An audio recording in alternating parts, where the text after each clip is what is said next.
No vídeo de hoje eu tenho um novo escândalo do governo Lula para mostrar que tem passado despercebido em meio à repercussão das eleições na Venezuela, e tenho também uma matéria publicada por um jornal que acabou sendo um tiro que saiu pela culatra, pois destruiu completamente a versão democrática de Lula. Enfim, como eu falei no início do vídeo, todos os desdobramentos dessa história têm ocupado grande espaço na mídia brasileira, e com isso mais um caso muito controverso do governo petista tem sido acobertado. Segundo uma matéria do Estadão, 2 ex-secretários de Fernando Haddad no Ministério da Fazenda, que ajudaram a regular as apostas esportivas, saíram da pasta e passaram a chefiar justamente o setor de apostas esportivas de um grande escritório de advocacia. Ainda segundo o texto, esse escritório atuou no lobby que conseguiu legalizar as apostas esportivas no Brasil, tendo sido recebido pelo menos 5 vezes por esses 2 ex-secretários para debater a nova legislação. Deixa eu simplificar aqui.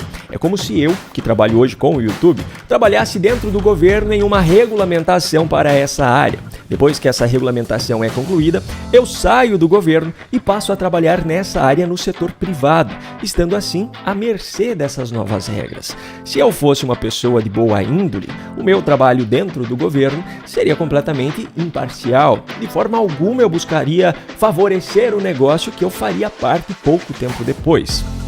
No entanto, se eu fosse uma pessoa de má índole, eu aproveitaria desse cargo público para moldar essa regulamentação da forma mais favorável possível para um negócio do qual eu talvez até já fizesse parte, mas não publicamente. Eu não conheço as pessoas envolvidas nesse caso para dizer em qual dessas duas situações elas se enquadram, e faço questão de nem citar os seus nomes. Mas cá entre nós, o histórico de integrantes de governos petistas não é muito favorável, não é mesmo? Mas essa matéria que eu acabei de mostrar ainda não é a melhor desse jornal que eu tenho para comentar no vídeo de hoje.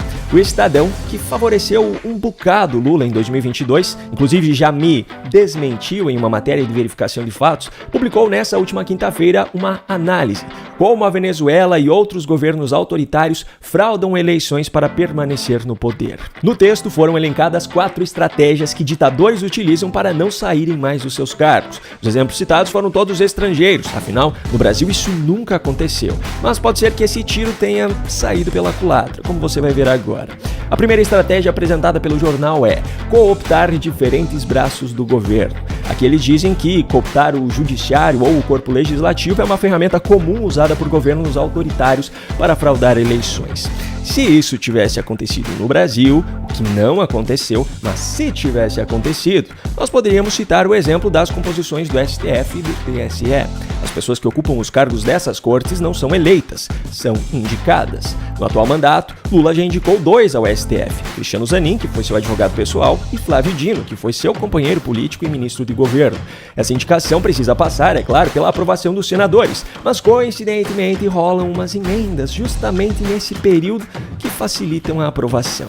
Os 11 ministros da atual composição do STF somam-se a Flávio Dino e Cristiano Zanin na lista de indicados por petistas, Carmen Lúcia e Dias Toffoli, nomeados por Lula nos seus 2 primeiros mandatos, e Luiz Fux, Luiz Roberto Barroso e Edson Fachin, indicados por Dilma Rousseff. Ou seja, isso já é mais do que suficiente para que os indicados por petistas formem maioria nas votações, caso quisesse. E poderíamos citar ainda Moraes e Gilmar Mendes, que apesar de não terem sido indicados por petistas, mostram-se bem alinhados aos princípios de Lula em suas decisões. Em relação ao TSE, a composição dele em 2022, no período das eleições, dos 7 ministros, 4 tinham sido indicados por Lula aos seus respectivos cargos no STF e no STJ, além de Moraes.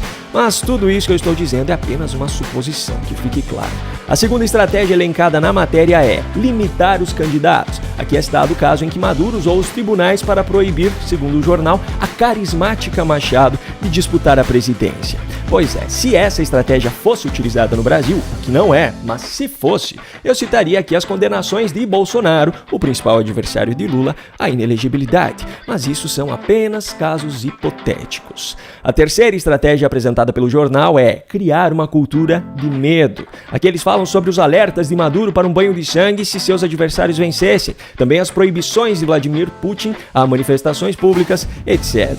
Se isso fosse utilizado no Brasil, o que não é, mas mas se fosse, eu citaria o alerta de Lula de que se ficasse claro que a extrema-direita poderia voltar, ele não deixaria, ou então as suas polêmicas frases de que essa gente precisa ser extirpada, ou ainda dizendo que passou uma praga de gafanhotos por esse país. Eu poderia citar também as condenações inéditas de mais de 17 anos de prisão em julgamentos inéditos no STF para esses casos, para os manifestantes que depredaram prédios em Brasília no 8 de janeiro. Mas tudo que eu estou citando é em uma situação hipotética apenas. Por fim, o Estadão apresenta como quarta estratégia a compra de votos e enchimento de urnas. Aqui são citados casos como o do Partido Colorado no Paraguai, que reunia e pagava indígenas para que votassem no seu partido. Também são citados casos de distribuição de vales presentes no México, entre outros. Se isso acontecesse no Brasil, o que não acontece, mas se acontecesse, eu poderia falar sobre programas assistencialistas de governo que fazem questão de manter as pessoas cada vez mais dependentes. Eu poderia citar as destinações estratégicas de emendas parlamentares em períodos de votações importantes para o governo no Congresso, ou até mesmo aqueles eventos oficiais em que a maioria da plateia coincidentemente resolveu comprar a mesma camiseta e os mesmos bonés vermelhos. Mas tudo isso são situações hipotéticas, pois no Brasil nada disso acontece. Agora me diga você que está assistindo a esse vídeo, deve ser muito triste viver em um país onde coisas assim não são apenas hipotéticas.